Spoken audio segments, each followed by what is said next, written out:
Bien.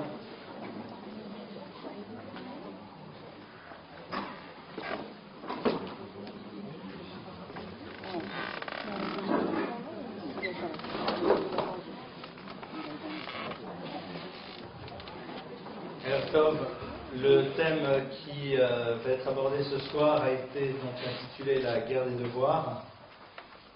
Comme ce cours se fait quand même aussi à la mémoire de ceux qui sont partis tragiquement, de ceux qui sont encore couchés dans leur chair, je voudrais quand même en introduction juste livrer 2-3 pensées, et puis après on va rentrer dans notre sujet.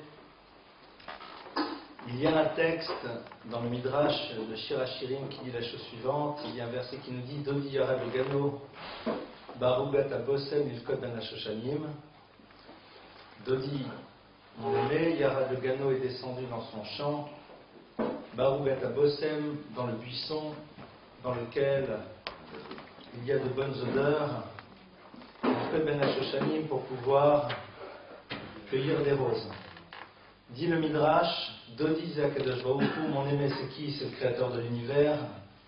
Yara le Gano, il est descendu dans son jardin Zeraolam, c'est le monde. Barugat Abosem, dans le lieu dans lequel il y a des bonnes odeurs, les éclats d'Israël, c'est le peuple d'Israël. Il Kobenat Shoshanim, la Kachat Nefashat Shel Tzadikim, pour couper des roses, pour cueillir des roses. Zenachot Tzadikim, c'est ce que l'on appelle les âmes des Tzadikim. Ce texte n'a pas besoin d'être commenté. La caractéristique du peuple juif, c'est de savoir ce qu'on fait avec les événements. Je pense que toute la difficulté est de savoir qu'est-ce qu'on fait lorsque les événements sont là. Il y a une Gemara qui nous dit que pendant des années, les maîtres ont discuté s'il avait été bon pour l'humain d'être créé ou pas. La conclusion des maîtres du Talmud a été Yoter Tov Haya Shelo Nivra. Il aurait mieux fallu ne pas être créé. Tellement peu de moments de bonheur par rapport à tellement d'investissements. La Gemara elle continue et dit Avalar Shav chez Nivra. Et maintenant qu'il se trouve qu'on est créé, c'est-à-dire maintenant que Akadosh Baruch Hu a décidé qu'il doit y avoir une humanité avec des êtres humains. Alors qu'est-ce qu'on fait? Yepashpesh et Mashmesh B'Maasav, il y a 2 versions dans la Gemara. Yepashpesh B'Maasav, on va commencer à réfléchir et à reposer un regard sur nos actions. Yoter Tov Haya, Avalar Shav. C'était mieux s'il n'y avait rien eu. Avalar Shav, maintenant que c'est là, qu'est-ce qu'on fait? Et je vais juste vous livrer 3 points et après on commence notre sujet. Il se trouve que je connais toutes les familles, que le papa est encore avec nous il y a quelque temps dans une réunion de travail, et je crois que il y a 3 choses en tout cas qui moi me touchent. Qu'est-ce qu'on peut apprendre d'eux? Cet homme était parti dans cette école lorsqu'il était encore adolescent, parce que c'est une école qui est prête à assumer des enfants qui parfois sont difficiles, un peu plus compliqués, pour justement les aider à passer un cap. Cette école a construit.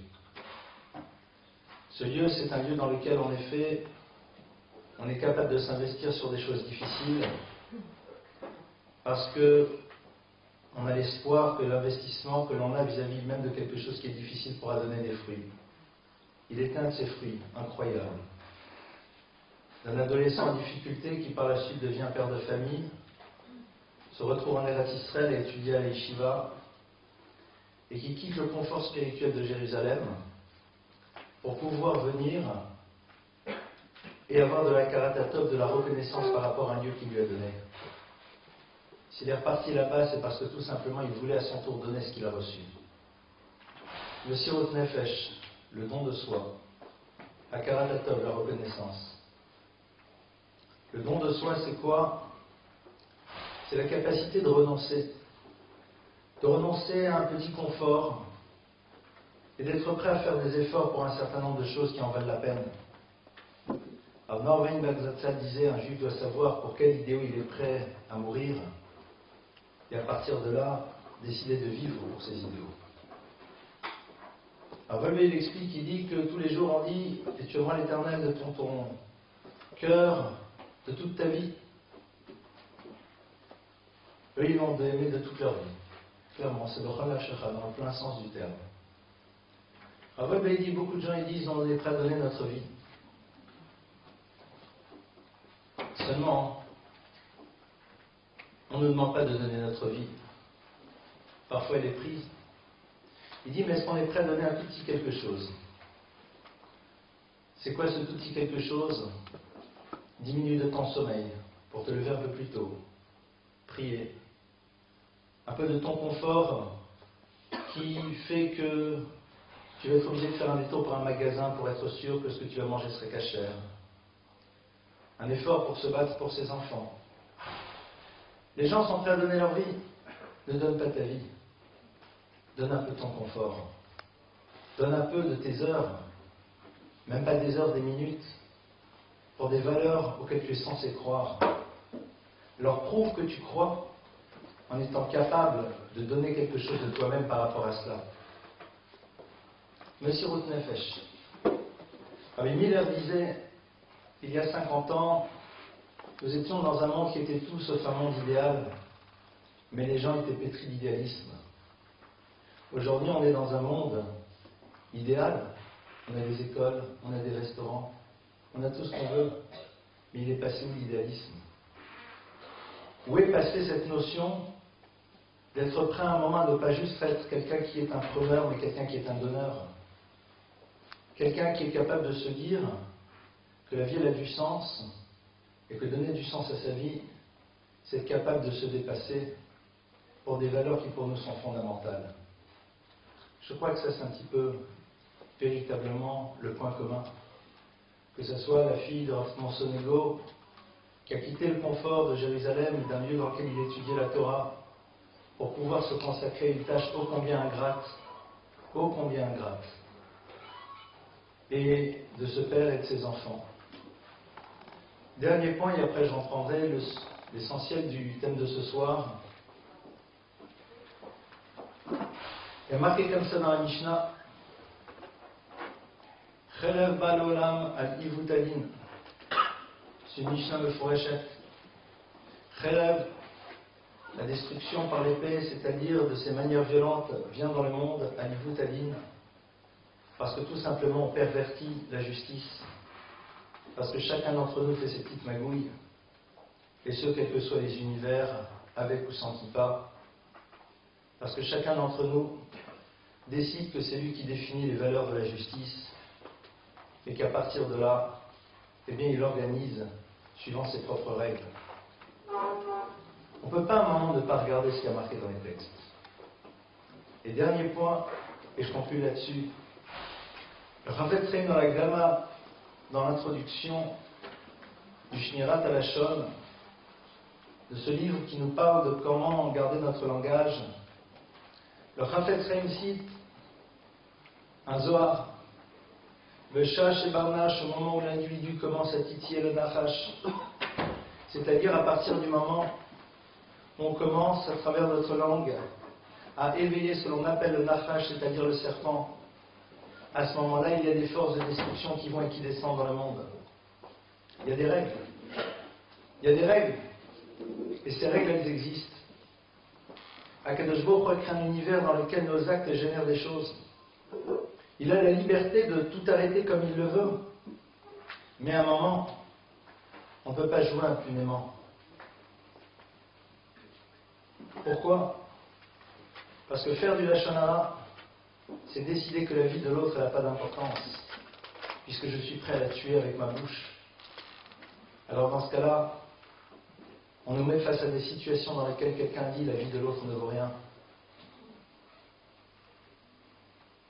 Ceux qui sont partis, suivant l'enseignement du Rav Dessler, s'appellent, pardonnez-moi le mot qui est un peu dur, les fusibles du clan Israël. Quand le Beth Amikdash est détruit, on dit que le Beth Amikdash était aussi un fusible. Parce que s'ils n'étaient pas détruits, c'est le peuple juif qui était détruit. C'est des fusibles. Si eux, ils sont partis, c'est parce qu'ils étaient Torim ou Doshim. Et même pour ceux qui connaissent, pour ceux qui les connaissent, c'était ça. Messirut Nefesh, droiture, Ahavat Azulat, l'amour de l'autre, Emunah Shlema, Tahara, pureté. Ce sont des fusibles. Ça veut dire qu'à travers leur disparition, ils ont protégé. Et je crois, et c'est là-dessus que j'arrête, que la plus belle des choses que l'on doit faire maintenant, c'est de se laisser interpeller et de réfléchir, de mettre de côté les manières dont les autres ont l'habitude d'analyser les choses avec les explications politiques et autres. On est tellement pervertis en tant que juifs aujourd'hui qu'on n'est pas capable de regarder les événements avec un regard juif. En tant que juif, on a un regard. Et notre regard, il faut l'assumer. Même s'il gêne, même s'il dérange. Quelqu'un m'a dit, quoi, c'est nous les victimes qui devons nous remettre en cause? Oui. C'est à nous de nous remettre en cause. De ne pas commencer à analyser, de savoir le pourquoi du comment et les punitions et ce que vous voulez. Mais de se dire qu'un événement, il est là. Alors maintenant qu'il est là, essayons de construire dessus. Essayons de repenser les valeurs qu'il véhiculait, de se dire de quelle manière elles sont présentes chez nous. C'est ça que eux, ils attendent. Rien d'autre. Je vous fais part juste de quelque chose que je ressens.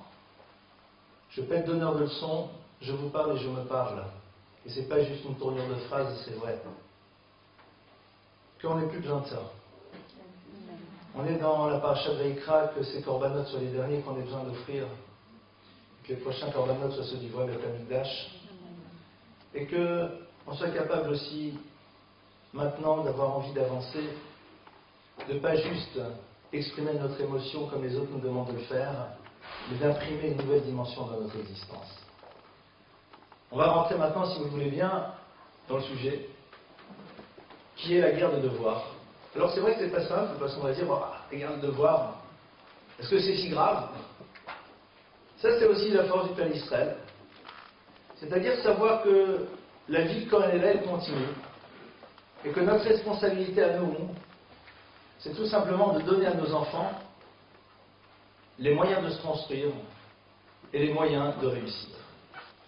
Alors c'est vrai que je vais aborder un petit peu ce soir quelques techniques pour savoir comment gérer la problématique des devoirs, qui parfois est un vrai casse-tête pour les parents. Mais je voudrais d'abord essayer de reposer les choses de manière beaucoup plus générale, dans la perspective de ce que l'on appelle aujourd'hui le cadre scolaire.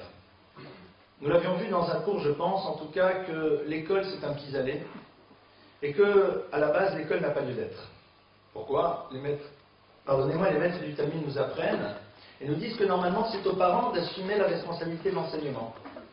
Seulement, comme à un moment, les parents n'étaient plus capables d'assumer cette responsabilité d'enseigner le savoir, c'est la raison pour laquelle on a laissé aux parents juste une responsabilité d'éducation, qui celle-là nous incombe toujours, et on a construit des structures qui s'appellent une école. Le lieu dans lequel certaines personnes auront la responsabilité de faire en telle sorte que nos enfants accèdent à la connaissance. Avec un certain nombre de règles, les bases de la pédagogie, un nombre d'élèves maximum par classe, et au fur et à mesure, comment ça se structure. C'est ainsi que le clan Israël a toujours fonctionné, et aujourd'hui on est donc, en tant que parents, face à une attente. Cette attente, c'est que l'école donne à nos enfants les moyens donc de réussir. Mais pour nous réussir, c'est quoi? C'est que nos enfants aient les notes nécessaires pour pouvoir passer dans une classe supérieure et une autre classe supérieure pour arriver à un moment à pouvoir remporter ce fameux baccalauréat, pour ceux qui font le choix que les enfants passent le bac, et puis qu'après ils puissent intégrer à un moment ou à un autre l'univers des études. Eh bien, ce soir, je vais peut-être un petit peu vous décevoir, mais je crois que si c'est ça notre objectif, eh bien en effet, la guerre des devoirs aura lieu, et je ne sais pas du tout comment on fera pour la remporter. Il y a un principe fondamental dans la vie, et plus particulièrement dans notre relation aux enfants, qui est le suivant. La relation que nous avons aux choses déterminera la perception que nos enfants auront d'elles. Ça veut dire quoi? Ça veut dire que l'enfant est d'abord à l'affût de savoir quelle est ma relation à ces choses de l'existence.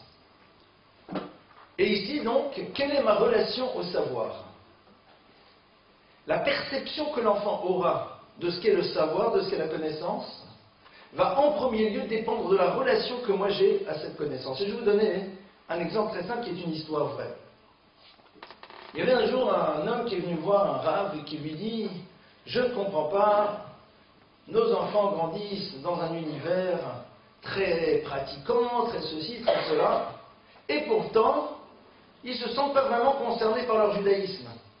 Comment c'est possible? Alors bien sûr, on sait que nos enfants sont parfois à géométrie variable, qu'ils ont la petite crise d'adolescence, d'accord, mais là, c'était pas tant. Les enfants, ils s'en moquaient. C'était pas leur crise, c'était pas une manière de se révolter, c'était pas une manière de signifier quelque chose à leurs parents, c'était pas que les enfants étaient en proie à un yetzer-hara, à des pulsions incontrôlables, non, c'était vraiment savorien.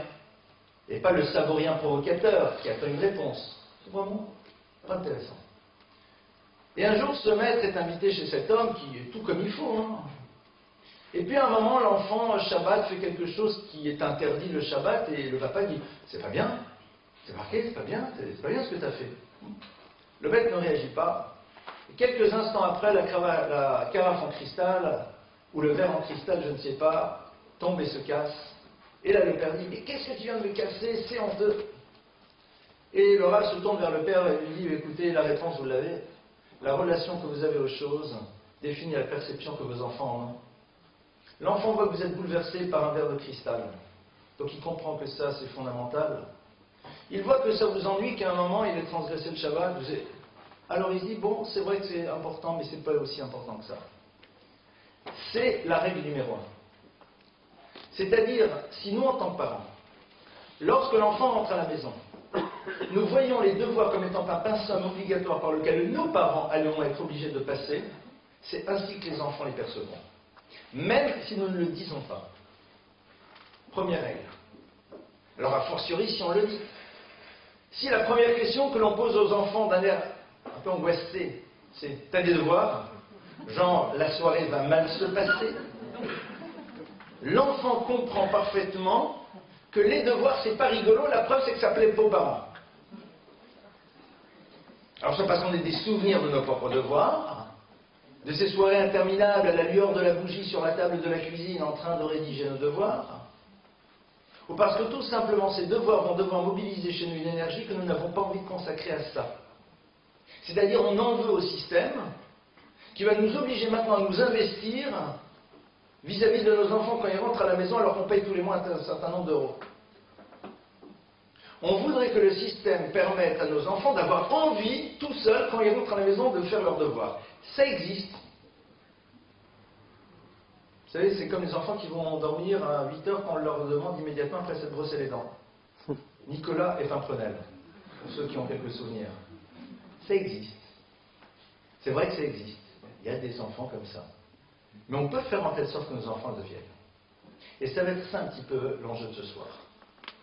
Première question qu'on doit se poser, est-ce que les devoirs nous angoissent, nous, en tant que parents?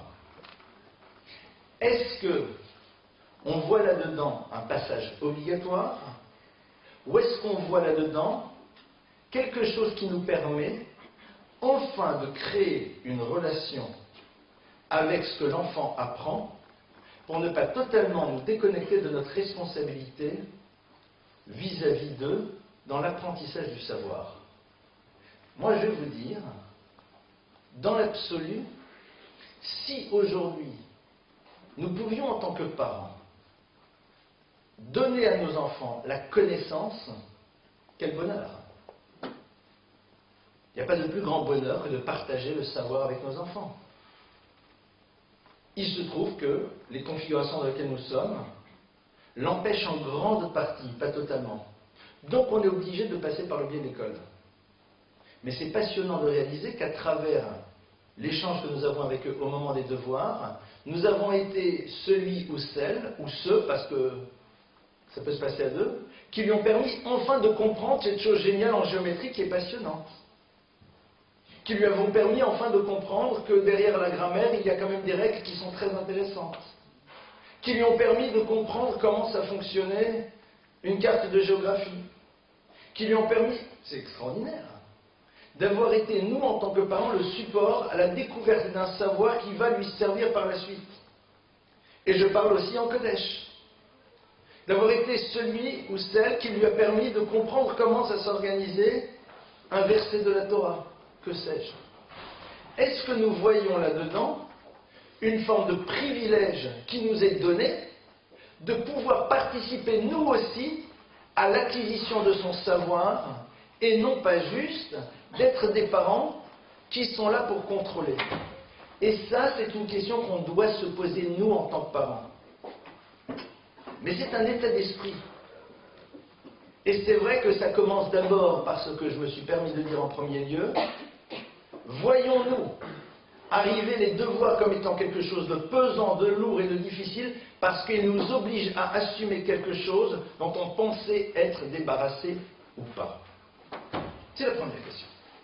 Tant qu'on n'a pas répondu à cette question, alors utilisons les méthodes classiques, des bonbons, des récompenses, des sanctions, des persécuteurs, des jeunes filles ou des jeunes gens, utilisons tous les modèles. Ou alors est-ce que c'est nous?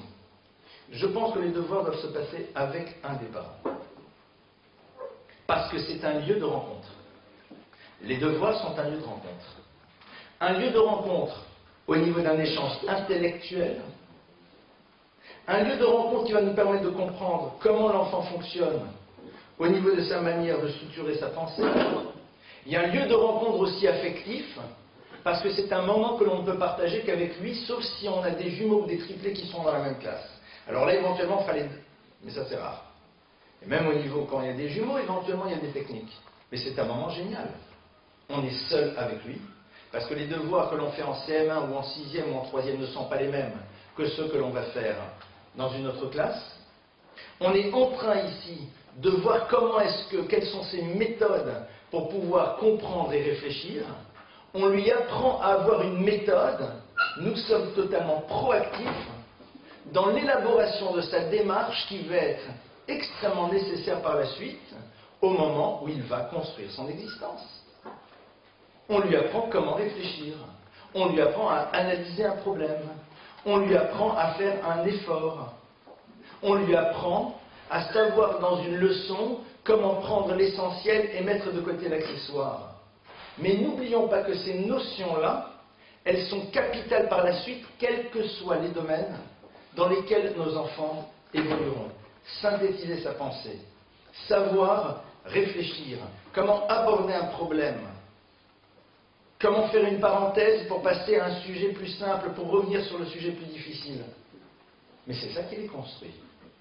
C'est ça qui va faire d'eux des adultes qui sauront exploiter leur potentiel intellectuel de la manière la plus adéquate possible. Or, nous, ce qu'on veut, c'est des notes. Un enfant qui fait ses devoirs et qui a de mauvaises notes, ça ne me dérange pas, dans la mesure où on est en train de lui apprendre à apprendre. Et ça nous oblige, nous, en tant que parents, à nous y mettre, mais surtout à voir le bonheur, même si c'est le dur bonheur, j'en conviens, le bonheur d'être proactif à l'intérieur de la structuration de l'enfant dans les principes d'apprentissage. Ça va être déjà une première réflexion. Donc c'est un état d'esprit. Je répète, cette notion capitale, qui est valable ici comme dans d'autres choses, la relation que nous avons aux choses va déterminer la perception que nos enfants en auront.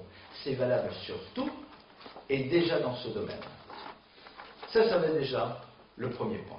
Et je crois qu'il est important qu'on prenne le temps véritablement d'y réfléchir et de se dire, mais au fond, qu'est-ce qu'on m'offre à moi en tant que papa et maman lorsqu'on demande à l'enfant, lorsqu'il rentre à la maison, de faire des devoirs? Est-ce qu'on m'offre une soirée stressante ou est-ce qu'on m'offre la possibilité de m'asseoir avec lui et de lui apprendre à apprendre de découvrir comment il fonctionne dans sa tête. Parce que je nous rappelle qu'en tant que parents, un des éléments déterminants qui nous permettra par la suite de gérer nos enfants au moment où ils grandissent, c'est d'avoir une connaissance de leur mode de fonctionnement pour savoir par la suite comment ils vont se confronter à certaines choses, savoir être réactifs en amont et ne pas juste être en gestion. Quand vous savez qu'un enfant, par exemple, eh bien, lorsqu'il est confronté à un problème, il est difficile à analyser le problème. On sait que la force d'analyse lui est pas simple. Un enfant qui ne sait pas analyser une situation, c'est un enfant donc qui voit les choses telles qu'elles lui proviennent. Ça va donc déterminer aussi la manière dont il va savoir évoluer dans une société. Un enfant qui ne sait pas analyser, c'est un enfant qui ne sait pas vraiment se dire, attends, voyons l'essentiel, l'accessoire, qu'est-ce que je gagne, qu'est-ce que je perds. Donc il va avoir un problème, tout de suite il va réagir. C'est un enfant qui aura sûrement beaucoup plus de problèmes relationnels que d'autres. Et qui a sûrement plein de qualités ailleurs à côté que d'autres n'ont pas. Mais ça qu'on le sait, quand il a 6 ans, 7 ans, 8 ans, 9 ans, qu'on commence à travailler avec lui. Un enfant qui a un problème de concentration, c'est un enfant qui n'est pas nécessairement un rêveur. Ça peut être le rêveur et l'artiste, ça peut être un enfant qui fuit dans l'univers du rêve, parce que tout simplement, il prend trop à cœur certaines problématiques auxquelles il est confronté. C'est intéressant. Ça nous permet parfois de déceler bien en amont certaines difficultés que l'enfant peut avoir pour lui permettre de les surmonter. Alors, je ne vais pas ce soir vous donner toutes les situations. J'essaie juste de nous ouvrir à quel peut être le bénéfice extrêmement réel au niveau de l'éducation de l'enfant, ce moment que l'on passe avec eux au moment de faire des devoirs. Et qui nous montre quelles sont les batailles que l'on doit livrer pour leur permettre de passer un certain nombre d'étapes. Quelles sont les batailles? Donc je vais prendre des exemples maintenant ultra concrets. D'accord? Tout d'abord, première règle, notre positionnement. Là-dessus, vous avez compris, après c'est à chacun d'entre nous de réfléchir. L'enfant rentre, l'accueil de l'enfant lorsqu'il rentre à la maison doit être tout sauf un interrogatoire sur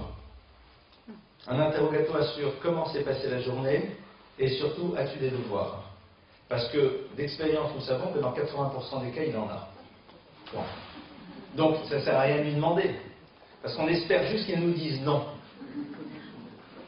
Regardez quand il nous dit non, l'enfant va dire c'est vrai. Et après il va dire non, c'était une blague, je voulais juste que tu sois contente. Non, c'est... Donc, on sait d'expérience qu'ils en ont. Quelle est la première? Qu'est-ce qui se passe? C'est moi ou c'est moi? Bon, je vais essayer de m'en bouger. Alors, première règle. On sait qu'il en a. Il y a une notion fondamentale lorsque l'on aborde l'enfant et les devoirs, c'est la notion du céder de l'ordre.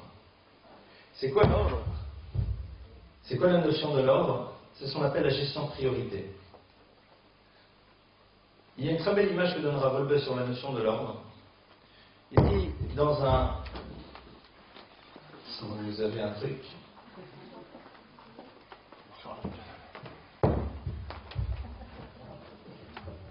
Attendez, je pensais que c'est mes mains qui sont...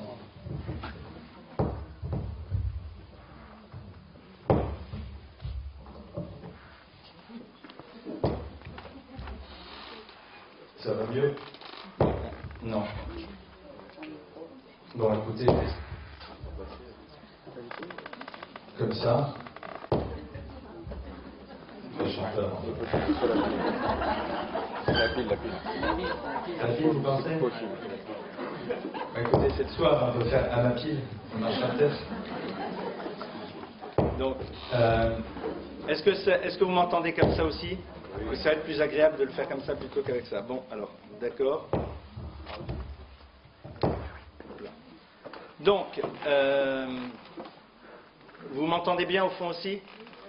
Donc, première chose, la notion du céder. Ravolbe explique et dit la chose suivante. Ravolbe dit que, imaginez un collier de perles. Quelle est la partie la plus importante dans un collier de perles? C'est le fermoir.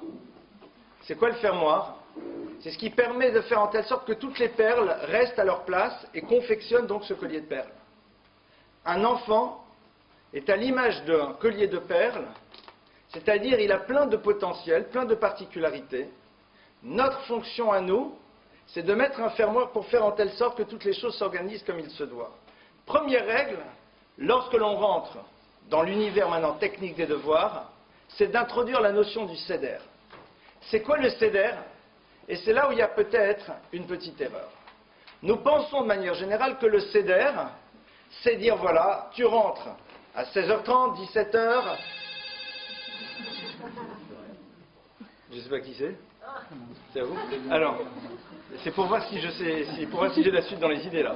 Donc, alors, nous pensons que le CEDER, c'est quoi? C'est organiser les choses de manière ultra structurée. 17h, 17h30, 18h, 19h, pas du tout. Le CEDER, c'est une organisation, point.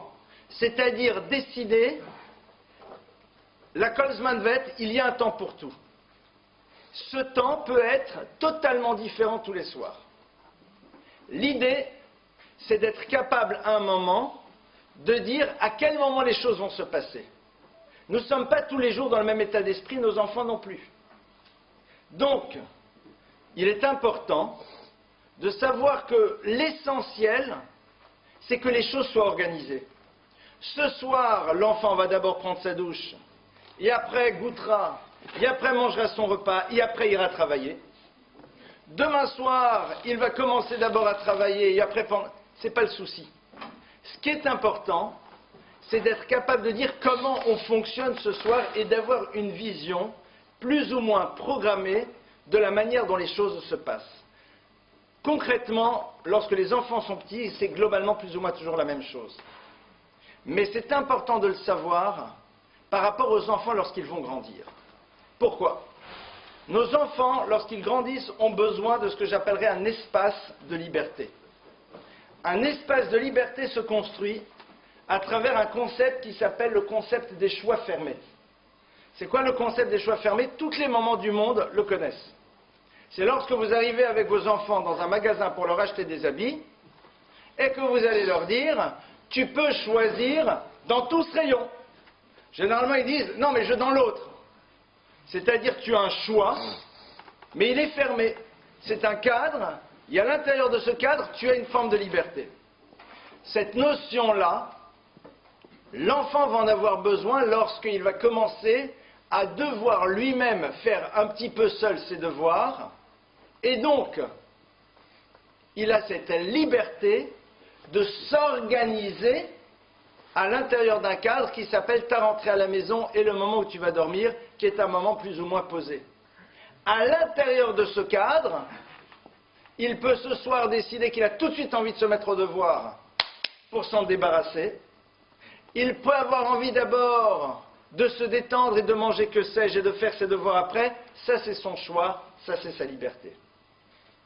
Pour que l'enfant puisse être autonome à un moment dans ses devoirs, il faut qu'il sente qu'il a un espace de liberté dans la manière dont il peut s'organiser. Pourquoi? Parce que le principe même de l'organisation fait partie de la dimension structurante au niveau des devoirs. La première organisation que l'enfant va avoir, et ce le plus tôt possible, c'est de déterminer comment il veut gérer cet espace-temps dans lequel il se trouve maintenant. Alors bien sûr, lorsqu'ils sont petits, on va nous-mêmes créer un petit peu cette organisation. Mais si un enfant dit « non, j'ai pas envie de faire mes devoirs maintenant, je veux jouer », il n'y a aucun problème. On lui dit à ce moment-là « donc, qu'est-ce qu'on fait? Tu joues d'abord, et après, qu'est-ce qu'on fait? On va manger, et après on fera les devoirs, il n'y a pas de problème. » C'est-à-dire formuler le fait que les choses seront organisées, mais qu'on lui laisse cette liberté de décider qu'il fera cela quand il le veut. Cet espace de liberté est important parce que par la suite, c'est ce qui leur permettra à eux de rentrer dans l'univers de l'autonomie. Sinon, lorsque les enfants vont se confronter aux devoirs, ils vont avoir un principe de rigueur qu'on leur impose, qui est lequel? Ben, celui à un moment, il va falloir qu'à un moment ou à un autre, tu travailles, tu n'as pas le choix. Donc là-dessus, il n'y a pas de choix. Mais par contre, tu as une forme de liberté. Cette liberté que je te propose, c'est celle de vouloir dire, je veux d'abord travailler, je veux d'abord manger mon goûter, j'ai d'abord envie de m'amuser, et après je veux travailler. Il n'y a pas de problème. Au passage, cet apprentissage-là, c'est l'apprentissage d'un moment, on est prêt à accepter que tu assumes une certaine identité, et c'est très très structurant pour l'enfant. D'ailleurs, vous voyez des enfants, ils rentrent à la maison et disent « C'est bon, j'ai déjà fait mes devoirs ». Pourquoi? Parce qu'ils ont décidé qu'à la maison, ils avaient envie juste de jouer, et que ça, c'est peut-être pas valable ici à l'école, mais c'est valable parfois dans d'autres écoles où les enfants attendent que les parents viennent, où les cars arrivent, et ce que vous voulez. Et donc l'enfant termine l'école, il se précipite seul, il fait vite, vite, vite ses devoirs le mieux possible, pour rentrer à la maison, j'en suis débarrassé. Il s'est organisé. Alors à nous, bien sûr, de vérifier que ça s'est fait correctement, mais de manière générale, les enfants qui fonctionnent de cette manière font les choses correctement. Pourquoi? Parce qu'ils commencent à être dans un apprentissage d'autonomie. Or, les devoirs, c'est aussi l'univers dans lequel il va y avoir un apprentissage au niveau de l'autonomie. Donc si nous, en tant que parents, on est super rigide, c'est maintenant et pas à un autre moment, il y a de fortes chances que nos enfants voient ici une double pesanteur qui va leur faire vivre les devoirs comme étant quelque chose qui est une réelle prolongation d'école, qui, elle, en effet, a des règles au niveau des horaires qui sont complètement figées. On n'a jamais vu un enfant dans une école voir un professeur et dire « Excusez-moi, mais aujourd'hui, on va déjeuner à 11 h et on fera notre cours de maths à midi, si ça ne vous dérange pas, on le sent comme ça. » On lui va dire « Écoute, c'est bien gentil, avec plaisir, mais concrètement, on ne le fera pas. » Donc, c'est quoi la différence entre la maison et l'école? C'est qu'à la maison aussi, tu as un certain nombre de règles, mais un peu plus la géométrie variable. Avec un point central qui peut être, on va peut-être pas dîner le soir à 23 h, mais au passage, c'est ce qui se passera quand ils seront adolescents.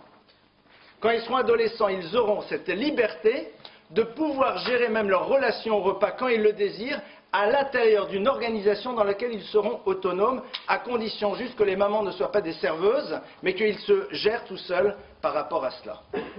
J'ai pas envie de manger maintenant, je préfère faire mes devoirs. Mazal tov. Merci. Pour l'instant, ça a l'air de bien. Merci beaucoup. Donc, c'est bien, moi, ça me fait du bien en tout cas. Donc, ça c'est, je sais que ça peut en choquer beaucoup, mais à un moment, il faut bien comprendre, comme je l'ai dit au début, qu'il y a un autre enjeu. C'est l'enjeu de l'autonomie, l'enjeu de la structuration, l'enjeu de la gestion du temps. C'est ça au fond qui se cache derrière, en dehors de la nécessité technique de faire les devoirs pour avoir des bons résultats à l'école et tout. Donc c'est ça qu'on doit avoir en tête. Les parents d'enfants qui grandissent doivent être prêts à accepter qu'à un moment, les enfants aient besoin d'arriver à s'organiser eux-mêmes. Ça ne veut pas dire que vous êtes obligé de leur dire le soir, écoute, c'est à la carte, vous avez le droit parfaitement, en tant que parent, de poser un certain nombre de règles, mais si à un moment l'enfant dit non, laissez-lui sur ces points-là, pardonnez-moi, franchir les règles, c'est pas un problème. Il vaut mieux que là-dessus il se sente libre, plutôt qu'il ait besoin de prendre sa liberté dans d'autres domaines. Ça c'est première notion. Pas simple, lorsqu'on est soi-même un peu psychorigide. Pas simple, lorsque l'on a envie de montrer à nos enfants qu'on a un pouvoir sur eux. Je rappelle, l'enjeu, c'est la structuration, la relation au travail, la manière de s'organiser. Ça, c'est en effet cette chose sur laquelle on va devoir véritablement penser. À partir de là, continuons un petit peu. Les devoirs sont là aussi pour nous permettre, à nous, en tant que parents, de donner à nos enfants la possibilité de savoir faire des efforts, même s'ils n'en voient pas immédiatement l'intérêt. Donc, l'idée est simple, c'est que lorsque l'enfant rentre à la maison, on sait qu'il va avoir des devoirs, qu'il va devoir les faire. Première règle, on est là en soutien, mais sans plus. Notre présence ne doit pas être là pour obliger l'enfant à faire ses devoirs, parce que dans notre tête, à partir du moment où tu as une obligation, tu dois l'assumer. Il est évident que si nous, en tant qu'adultes, chaque fois qu'on a une obligation, on a tendance à se défiler, si on cherche toujours à passer à travers les mailles du filet, si on cherche sans arrêt à faire les choses par les autres, comprenez bien que nos enfants ont de fortes chances de vouloir nous imiter. Si nous-mêmes, lorsqu'on a une responsabilité, on l'assume, point, même si c'est difficile, ça crée une tonalité. Et c'est le genre de choses dont on ne réalise pas l'importance. L'enfant perçoit comment ça fonctionne dans la maison. L'enfant perçoit si dans la maison, on assume ce que l'on doit faire. On assume nos devoirs. Nos devoirs. Et s'il voit qu'on s'en débarrasse le plus rapidement possible, s'il voit qu'on demande à d'autres de les faire à notre place pour pouvoir se détendre, à partir de là, il va généralement avoir la même relation aux choses. Et je vous donne un exemple tout bête. Pourquoi est-ce qu'on a envie d'avoir une femme de ménage? Parce qu'elle va nous aider. C'est normal. Si on va avoir une femme de ménage, parce que comme ça on n'est pas obligé d'assumer les corvées et qu'on peut aller tranquillement voir un film à la télé, c'est-à-dire qu'on ne veut pas assumer nos devoirs. Un devoir, c'est d'assumer ton intérieur. C'est un devoir. Maintenant, il se trouve que je peux me permettre de demander à quelqu'un d'autre d'assumer ses devoirs. Pourquoi? Pour assumer autre chose à côté? Non, pour faire ce que je veux. C'est un état d'esprit. Je le dis pour des dames, je dis la même chose pour les hommes, c'est la même chose. Et ça, les enfants le perçoivent. Et c'est pour ça que c'est pas inintéressant de voir que souvent, ce sont dans des milieux relativement aisés, que la guerre des devoirs est la plus compliquée, qu'on est obligé à ce moment-là d'intégrer, de faire venir des personnes qui sont à l'extérieur, qui vont être un substitut de prof, pour obliger l'enfant à travailler, parce que tu comprends, maintenant on a payé quelqu'un pour être là, parce que tout simplement, chez nous les adultes, l'idée des devoirs n'existe pas. L'idée du devoir n'existe pas. J'ai un devoir. Maintenant, j'ai pas envie d'assumer parce que je veux assumer d'autres choses. Il n'y a pas de problème. J'ai d'autres choses plus importantes à faire que juste m'occuper de ça et ça. Il n'y a pas de problème. Mais si je ne veux pas assumer mes devoirs, parce que tout simplement j'ai envie de faire ce que je veux, c'est-à-dire me mettre en position détente, au nom de quoi vous voulez que ce concept-là du devoir, qui n'est pas juste un travail, mais qui est une notion, un devoir, puisse rentrer chez l'enfant? Ça, c'est une notion très intéressante qu'il faut essayer de réfléchir par rapport à soi-même. Autre élément, l'enfant, donc, rentre, il a ses devoirs, on sait qu'il les a, il va s'organiser. Nous sommes là en support. Ça veut dire quoi en support? Nous sommes là pour être en réponse à une demande de leur part. L'enfant doit savoir que s'il y a une demande, nous pouvons répondre. En deux mots, on est en train de lui dire, nous considérons que tu es capable tout seul de gérer les choses. On crée chez lui le principe de confiance. Tu es capable. Ouais, j'ai le devoir, c'est très compliqué. Bon, je vais t'aider. Non, je ne sais pas. C'est très compliqué? Ah ben, tu vas devoir bien réfléchir. Mais je pense qu'à mon avis, tu vas réussir. Ouais, aide-moi, aide-moi, aide-moi, aide-moi. Si vraiment tu n'y arrives pas, alors je t'aide avec plaisir. Il faut qu'ils entendent ces mots. Parce que derrière cela, il y a toute l'idée de, à un moment, fais-toi confiance. Si on t'a demandé de faire quelque chose, c'est que tu es capable. Bien sûr, parfois l'enfant n'y arrivera pas, et c'est là où on va découvrir qu'il y a un problème au niveau de l'apprentissage. Qu'il n'arrive pas à se concentrer en classe, que la manière dont la morale lui explique ou le moral lui explique ne lui convient pas, qu'il a peut-être un problème de rêverie, et donc là, on va devoir maintenant rentrer dans une autre démarche. Mais partant du principe qu'il n'a pas de souci d'apprentissage, que c'est un enfant qui a une intelligence normale, et qu'il a un enfant qu'il a un enseignant qui a une pédagogie normale. Il n'y a pas de raison qu'il n'y arrive pas. Un enfant, pour pouvoir faire ses devoirs, il a besoin d'avoir confiance en lui. Et cette confiance en lui, c'est nous qui allons la construire en lui disant, mais je suis sûr que tu vas y arriver. Et il faut en être convaincu. La terreur des maths chez les parents, c'est quoi? C'est qu'ils pensent que comme pour eux ça a été difficile, alors pour leurs enfants ça va être difficile. Mais c'est pas dur les maths. C'est pas difficile du tout. Il faut tout simplement déjà l'appréhender comme étant quelque chose qui est fort sympathique. le regard que l'on porte sur la chose est déterminant. Donc nous ne devons pas être là tout de suite à les aider. Pourquoi? Parce que les enfants après s'habitueront à ce que les devoirs vont être faits par les parents.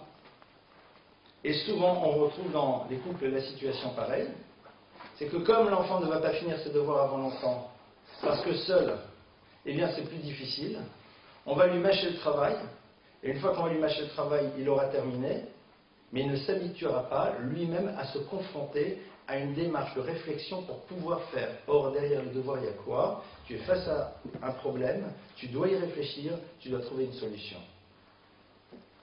Et ça, à un moment, si on n'apprend pas à le faire, on n'y arrivera jamais. C'est ça qu'on leur demande. Tu as un problème, il est devant toi, comment tu fais? Et l'enfant va être obligé de réfléchir. Notre aide, elle va être de ce type. On se pose à côté de lui, et on lui dit, bon alors voilà, on va prendre le problème. Alors réfléchissons, qu'est-ce qu'on te demande ici? Ah ben on me demande, attends, ça veut dire quoi ce qu'on te demande? On te demande de voir dans cette phrase, de prendre le sujet, etc. et tout. Alors rappelons-nous ensemble, dis-moi, c'est quoi le sujet? Non mais je sais. Non mais moi tu sais, je sais plus. C'est quoi le sujet? Ouais mais non mais... Attends, c'est quoi? Et on l'amène à réaliser qu'il peut parfaitement lui-même analyser les choses et arriver tout seul à trouver les solutions. On reprend les choses, on ne cherche pas en premier lieu à donner des solutions, mais on cherche à sectoriser les choses, à les prendre 1, 2, 3, 4, 5 à découper. Quelle est la question? Quel est le principe? Qu'est-ce que tu en penses? D'après toi ici. Et à partir de là, les choses s'enclenchent. Ça, c'est une première règle de la manière technique dans laquelle on va être à leur côté. Leur apprendre à reformuler leurs connaissances pour être sûr que ces connaissances sont véritablement intégrées. Parfois, l'enfant va dire le sujet, c'est quand il y a marqué je. On va dire le sujet, c'est je, tu, il. Non, c'est pas ça un sujet. C'est quoi un sujet? C'est quoi un complément d'objet? Non, mais c'est quand il y a marqué tel mot.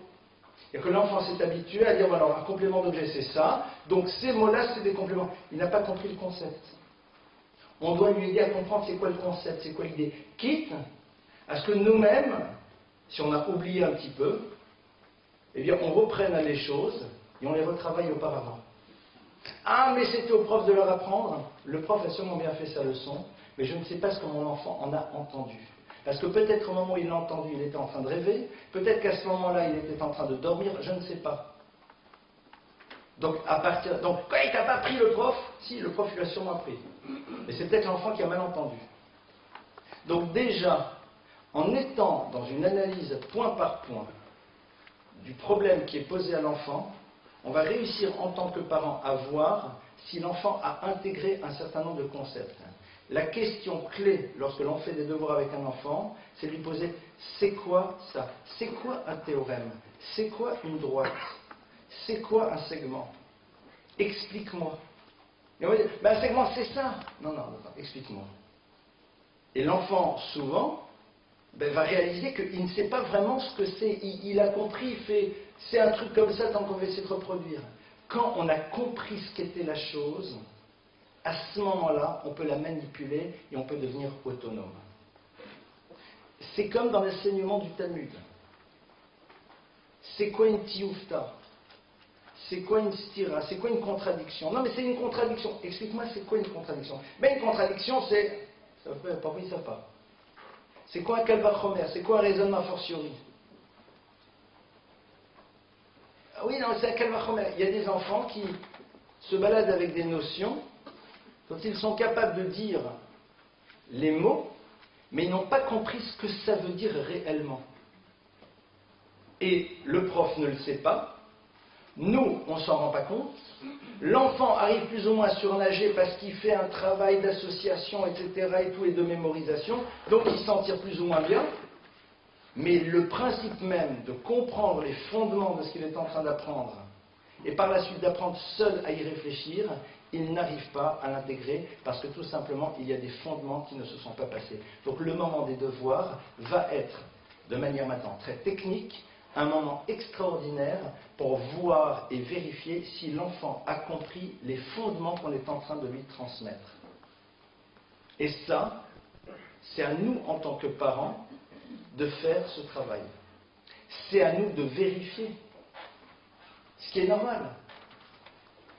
Le prof ne peut pas vérifier si chaque enfant a bien compris exactement la notion qu'il leur a transmise. C'est pas possible. C'est à nous, en tant que parents, de le faire. Et ça, c'est ce qu'on va faire au moment des devoirs.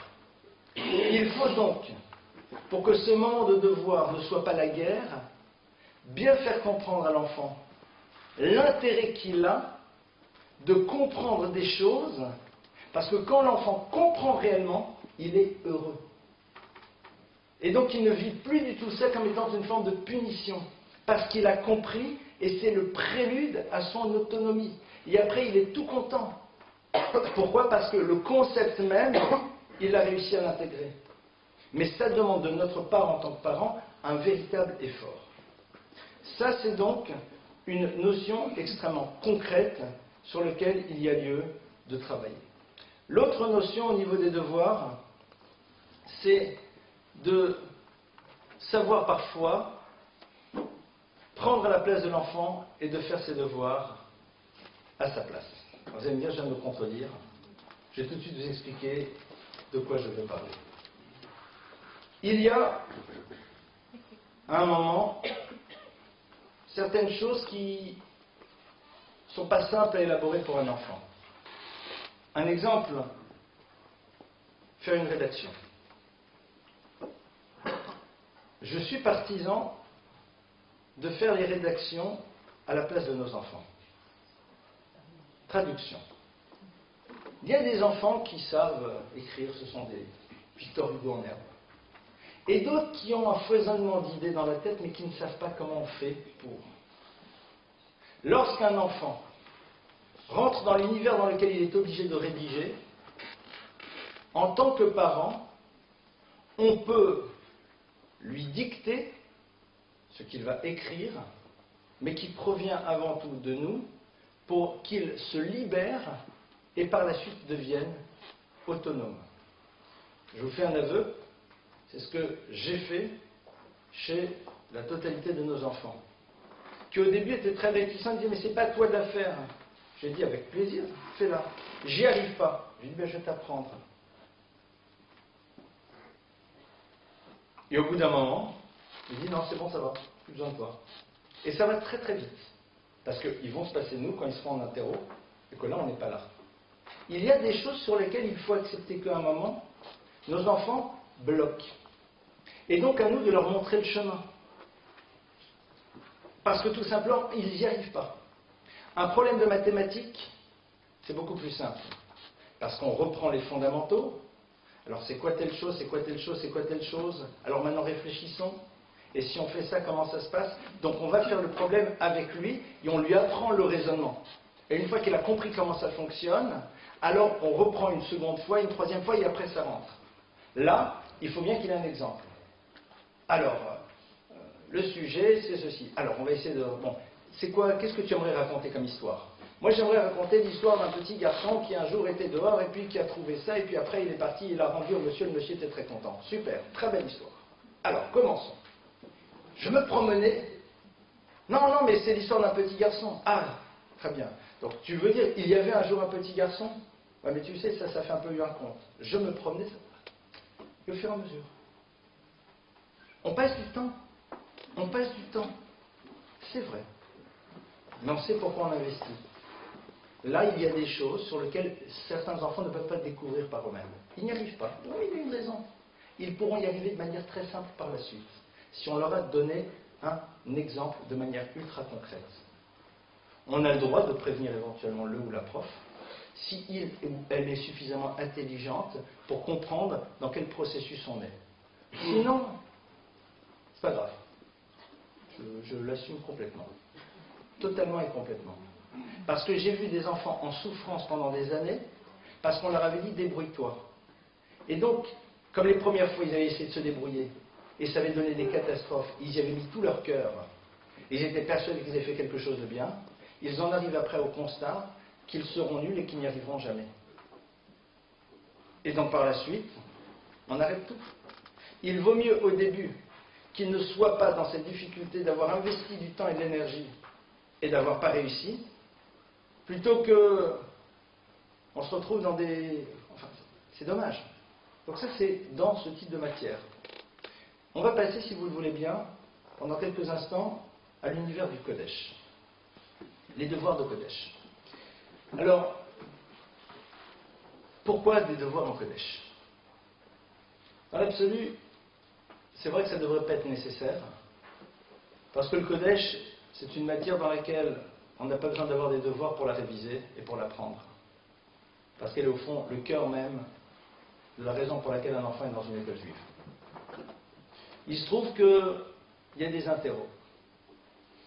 Bon. J'ai une vision un peu différente sur la nécessité de faire des interros dans le Kodesh, parce que ça voudrait dire que le Kodesh devient comme les autres matières, mais c'est pas comme les autres matières, parce que même si on a 0, on passera dans la classe supérieure. Donc à un moment, il faut savoir ce qu'on veut.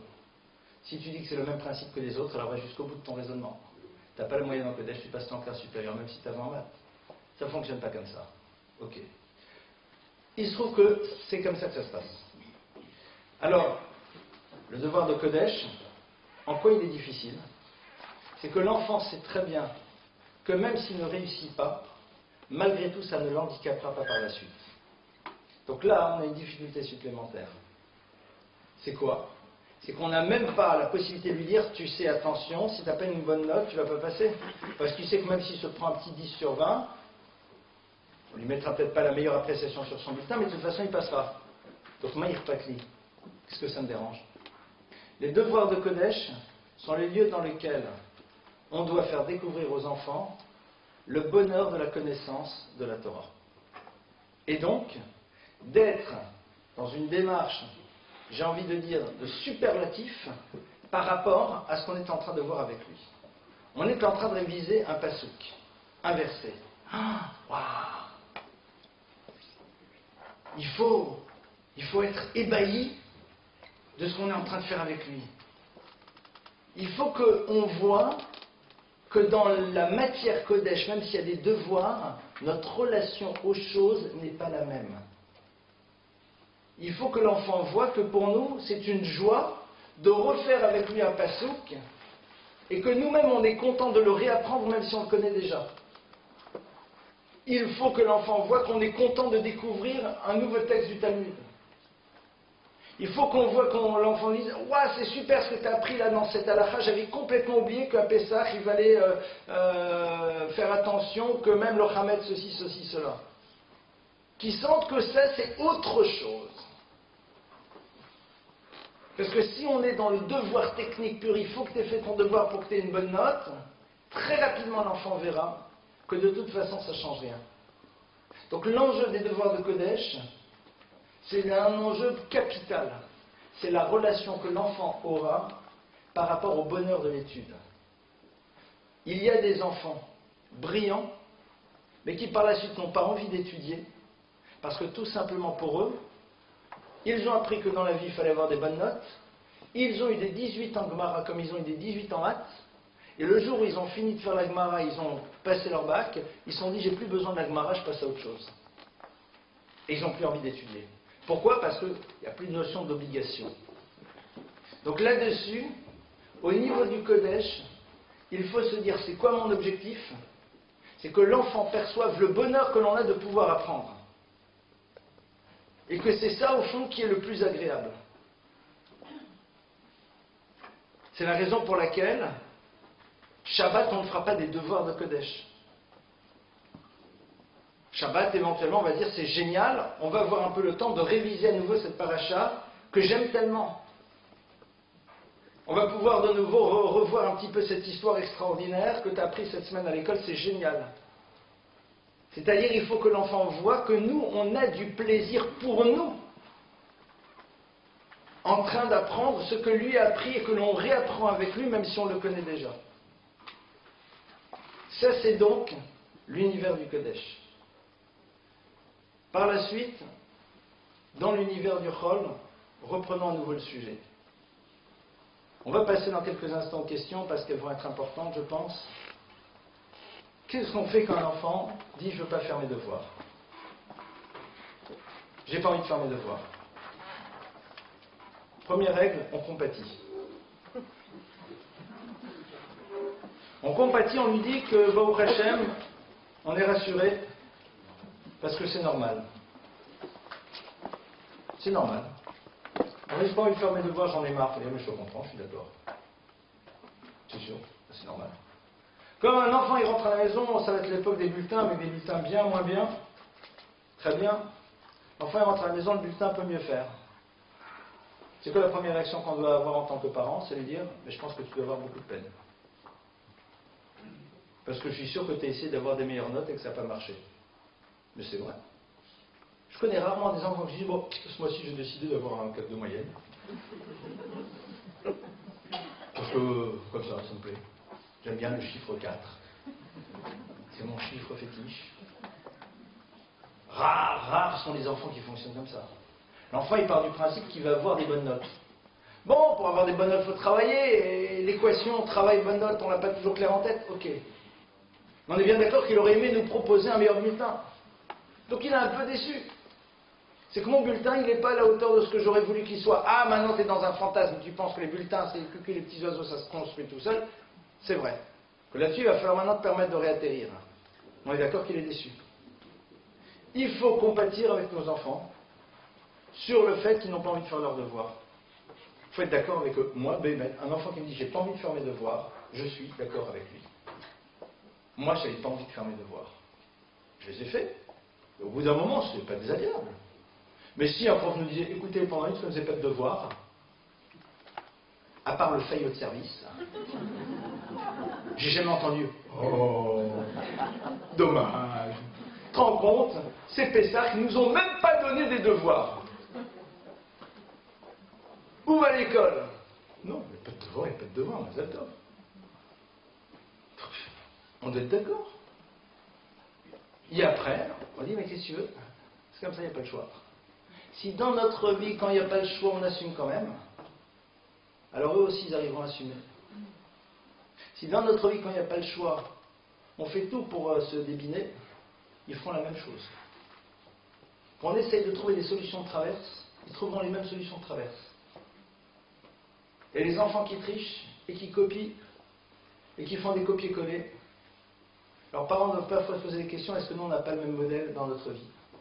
De trouver chaque fois des solutions qui, même si elles ne sont pas malhonnêtes, sont des solutions de traverse qui nous permettent d'accéder plus rapidement à l'objectif sans être obligé d'utiliser le processus normal. Il ne faut pas oublier, un enfant il respire une atmosphère.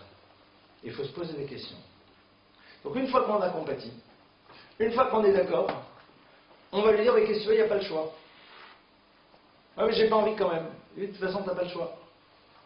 Alors, lorsqu'ils sont jusqu'à l'âge de 11-12 ans maximum, l'enfant ne veut pas, on lui dit il n'y a pas le choix, je ne veux pas les faire. On va lui dire il y a un problème, c'est qu'il faut que tu les fasses. Donc on rentre de nouveau dans le principe du choix fermé.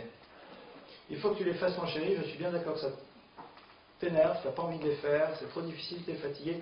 Écoute, je te propose un truc. Tu vas dormir maintenant, demain matin on se lève à 6h et on les fait. Il faut avoir le courage de le faire. Il faut avoir le courage de le faire. Il faut avoir le courage de le faire. Même si nous, ce soir-là, on a un mariage et qu'on va rentrer à 1h du matin. Il faut avoir le courage d'assumer et de se lever parfois à 5h30 ou à 6h pour on va les faire maintenant. Pas grave. On va décalquer l'honorable. C'est comme ça qu'au fond, à un moment, ça marche. Il ne faut pas l'oublier. Il ne faut pas oublier qu'ici, on parle d'investissement de notre part pour pouvoir passer des étapes. Parce que je vous rassure, vous ne vous lèverez pas tous les matins à 6h pour faire les devoirs. Ils se leveront à un moment eux-mêmes à 6h s'ils réalisent qu'ils sont plus en forme pour travailler à 6h. Et je vous le garantis. Mais il faut que nous, on ait initié les process. Donc on peut lui proposer ça. Il va dire non, non, je n'ai pas envie de me lever à 6h. Et ben alors on va les faire maintenant. Oui, mais j'ai pas envie. Il dit, écoute, tu n'as pas le choix. Il n'y a pas le choix. Mais on est d'accord que si on avait le choix, on n'aurait rien contre de lui dire c'est pas grave, ne les fais pas. C'est-à-dire, moi, ça ne me dérange pas si mon enfant me dit « Oui, non, mais le prof a dit que de toute façon, c'était optionnel et si je ne voulais pas le faire, je peux ne pas le faire. » Écoute, moi, je pense, c'est super que tu le fasses parce qu'à mon avis, ça va être excellent pour toi que tu en fasses encore un. Tu sens que tu peux pas, tu peux pas. Pas que tu n'as pas envie. Tu peux pas. Parce que tu n'as pas envie, c'est pas parce qu'on n'a pas envie qu'on ne fait pas les choses dans la vie. Tu peux pas, tu es fatigué, t'en as marre, t'en peux plus, tu craques, t'es stressé, pas de problème. Pas envie. Ouais, mais je suis d'accord, t'as pas envie, c'est pas parce qu'on n'a pas envie d'une chose qu'on va pas la faire. Vous imaginez un petit peu? Si on faisait que ce que l'on a envie, c'est un peu compliqué. Donc ça, c'est au fond, à un moment, le mettre face à une réalité qui est celle que, on n'a pas le choix. Lorsqu'ils grandissent, qu'ils arrivent à l'âge de l'adolescence, c'est vrai que si on a oublié de mettre en place ces méthodes avant, les choses vont être un peu plus compliquées, parce que le seul élément qui les fera bouger, c'est la peur de la sanction liée au redoublement. On n'a pas le choix. C'est quand ils n'ont pas appris à apprendre. C'est vrai. Là-dessus, très sincèrement, je n'ai pas de solution. Parce que on ne peut pas réinitialiser un processus sur lequel l'enfant a déjà un regard qui n'est pas super positif. Donc, le seul moyen, c'est de lui dire, écoute, avec plaisir, tu ne veux pas travailler, mais il va falloir qu'on trouve d'autres solutions, parce qu'à un moment, ça ne passera pas. Avec plaisir, tu ne veux pas, tu ne veux pas. Ça ne sert à rien de se battre, ne vous battez pas. Et puis, écoute, tu ne veux pas faire tes devoirs, fais pas tes devoirs. Je te rassure tout de suite, je ne veux pas me battre avec toi. Moi, j'ai envie de me battre avec toi, mais pas contre toi. Je viens me battre avec toi, ensemble, et aucun problème. Tu as besoin, je suis là, aucun souci. Tu penses que tu aurais besoin de quelqu'un qui t'aide de mieux comprendre la leçon, il n'y a pas de problème, on va le faire. Mais on se bat ensemble. Je ne me bats pas contre. Il faut que toi, tu aies envie de le faire. Tu as envie, mais c'est compliqué, je comprends. Il n'y a pas de problème. On ne se bat pas contre. Tu veux pas, il n'y a pas de problème, mais tu assumes. Et l'enfant doit prendre conscience que nous, en tant que parents, à un moment, son échec, c'est à lui de l'assumer, et pas à nous. C'est ce qui s'appelle mettre quelqu'un face à ses responsabilités. À partir de 14-15 ans, un enfant doit savoir que dans la vie, on fait des choix et que les choix, il faut les assumer. C'est très dur, mais si vous avez une autre solution, je vous la demande. Moi, je ne la connais pas.